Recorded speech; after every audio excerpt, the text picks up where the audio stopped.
Oke guys, ketemu lagi bersama saya di channelnya Nadi Healer. Hari ini kita akan babar dan kita share bersama tentang struktur dasar daripada hipnoterapi. Saya akan memberikan beberapa pengetahuan kepada teman-teman bagaimana ataupun apa yang menjadi struktur dasar daripada hipnoterapi. Jadi secara fundamental teman-teman ya, hipnoterapi ini terdiri dari beberapa struktur. Yang pertama adalah pre-induction. Di sini adalah tahap pengenalan. Kita melakukan uji sugestibilitas dan kita melakukan hypnotic training. Yang kedua adalah induction. Tadi setelah hasil kita melakukan uji sugestibilitas, setelah kita melakukan pengkajian, kita akan melakukan induksi, dan ini tergantung dari tingkat sugestibilitas pasien sendiri. Kemudian yang struktur yang ketiga adalah deepening. Ini adalah proses pendalaman. Kemudian kita akan melakukan yang keempat adalah depth level test ya. Ini untuk menguji tingkat kedalaman subjek. Kemudian baru kita akan masuk ke dalam suggestion terapi atau pemberian sugesti terapi secara direct maupun non direct kepada subjek.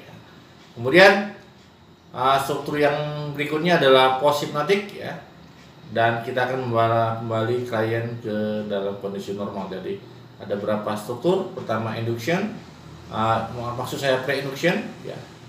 Induction, deepening, depth level, sugesti terapi, terminasi, post hypnotic, dan kembali ke normal ya.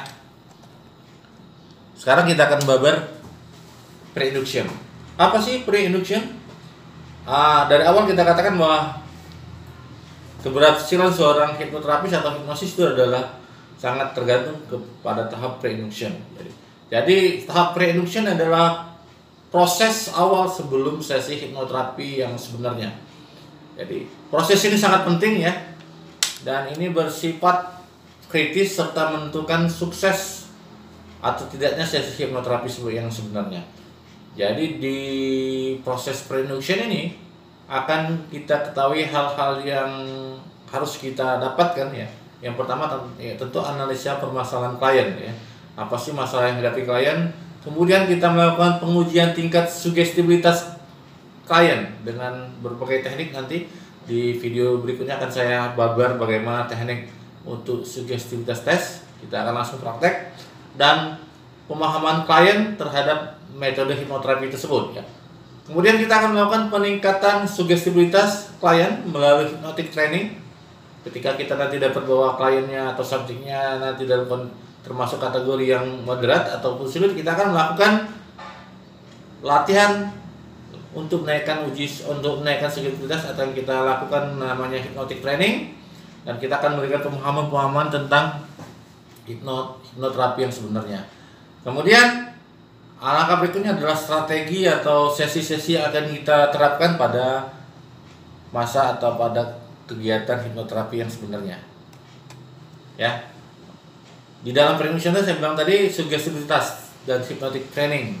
Apa sih sugestibility test dan hypnotic training tersebut? Jadi bisa dikatakan bahwa sugestibility test ini adalah proses yang wajib yang dilakukan di sesi awal hipnoterapi. Dan ini termasuk di dalam prosedur pre-induction ya. Jadi sugestibility test ini adalah suatu yang wajib yang kita lakukan di dalam prosedur pre-induction, dan sugestibility test ini merupakan sarana untuk mengetahui tingkat sugesti alamiah dari subjek atau klien kita.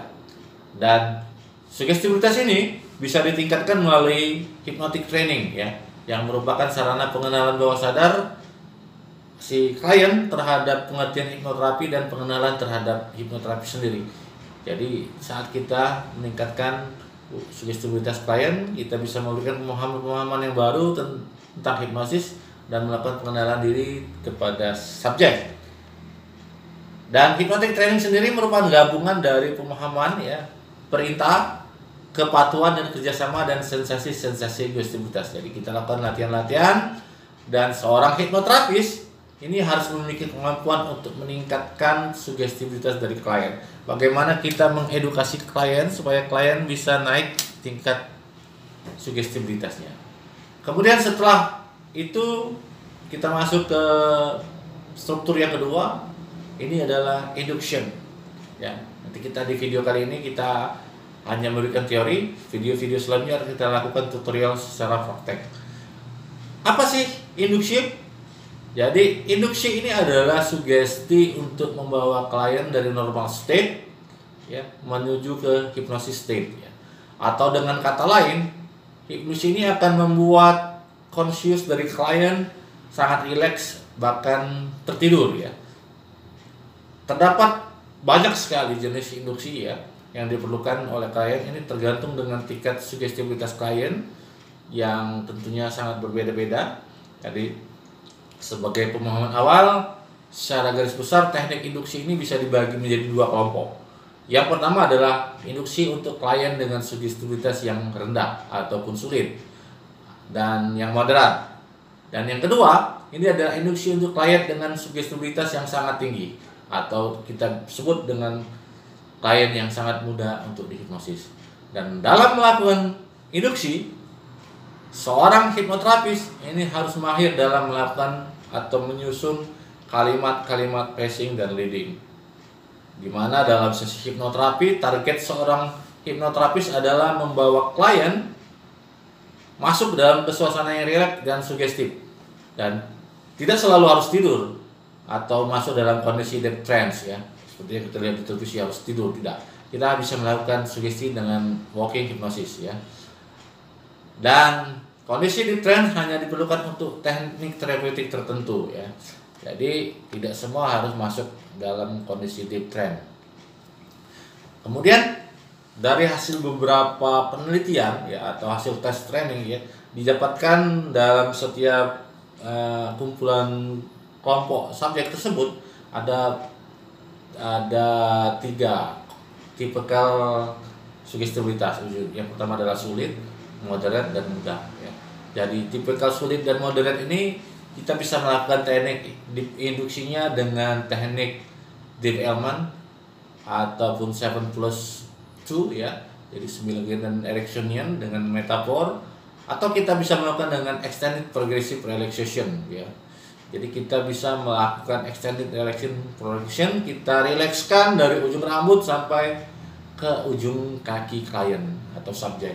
Dan untuk tipe klien yang mudah, kita bisa melakukan induksi yang kita beri nama induksi cepat atau rapid induction. Setelah itu baru kita lakukan deepening atau pendalaman. Jadi deepening adalah usaha untuk memperdalam trance level ya yang dialami oleh subjek atau klien. Jadi konsep dari deepening ini adalah membimbing subjek atau klien untuk berimajinasi melakukan sesuatu kegiatan atau subjek berada di suatu tempat yang mudah dirasakan oleh subjek dan rasa ini mengalami secara dalam. Ini akan membimbing subjek untuk masuk dalam kondisi trance yang lebih dalam lagi ya. Dari beberapa teknik deepening ada beberapa yang simple ya, yang berupa imajinasi ya. Jadi bisa berimajinasi di suatu tempat alam, ke pantai, ke gunung, ke rumah ataupun tempat yang disenangi oleh subjek, ataupun dengan melakukan hitungan ya, dengan melakukan hitungan mundur dan ditambah dengan sugesti langsung ya, indirect ini nanti kita akan praktekkan ya. Setelah itu baru diberikan sugesti ya. Dan sugesti akan kita bahas di level berikutnya ya. Setelah sugesti kita akan membangunkan pasien dengan kondisi terminasi. Apa sih terminasi? Jadi terminasi adalah tahapan untuk mengakhiri suatu proses hipnosis. Dan konsepnya adalah memberikan sugesti atau perintah agar seorang klien atau subjek ini tidak mengalami kejutan psikologis ya ketika terbangun dari kondisi hipnosis.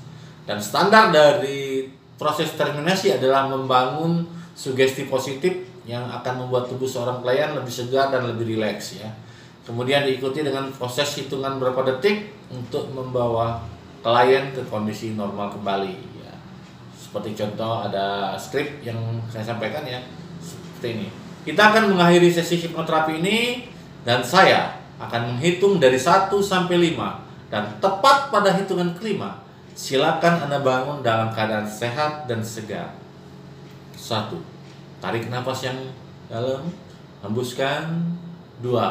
Rasakan Anda semakin sehat. 3. Anda bertambah segar. 4. Anda benar-benar merasakan tubuh Anda semakin sehat dan semakin segar. Dan 5. Silakan Anda bangun dalam keadaan yang sangat sehat dan sangat segar. Dan ada suatu kondisi yang disebut dengan rehypnotization, atau kondisi ketika klien baru saja dibangunkan dari hipnosis. Dan pada umumnya setelah klien atau subjek mengalami kondisi trance, ini akan menambah tingkat sugestibilitas karena faktor dari hypnotic training tersebut. Dan oleh karena itu pada stage hipnosis biasa diterapkan rapid induction. Bila ingin dilakukan proses hipnosis ulang, ini bisa menggunakan metode lain dengan cepat ya. Dan rehypnotization dapat digabung dengan hypnotic suggestion. Oke, demikian tadi yang saya sampaikan tentang struktur dasar dari hipnoterapi, dan kita akan kembali ketemu di video-video berikutnya. Tetap pantau channel saya di Nadi Healer. Salam hipnoterapi.